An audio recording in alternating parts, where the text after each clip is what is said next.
let's chart the newness that we're feeling as though, in a way, we're looking at a new species, which is to say, us, but we're a species able to see itself from the old species perspective, as well as possibly from the emergent evolutionary perspective. Because the more we can get a glimpse of who we are becoming. See, in the past, we used to have gods. And let's just take Jesus.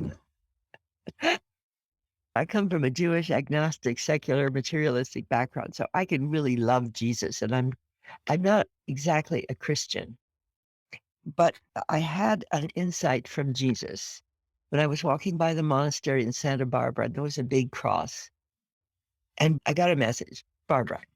If you love God above all else, your neighbor as yourself, and yourself as me, a natural Christ, combined with science and technology, you will all be changed. I want examples now. Barbara. So I go into the monastery and the priest was at the door. And I said, I'm Barbara Hubbard. I'm a futurist. Will you let me in? He said, we're having lunch. Could you come back later?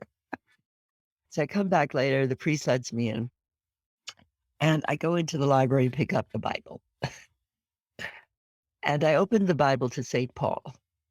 Behold, I show you a mystery.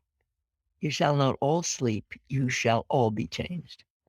In a moment, in the twinkling of an eye, at the last trump, and the trumpet shall sound. This mortal will become immortal, and death shall have no dominion.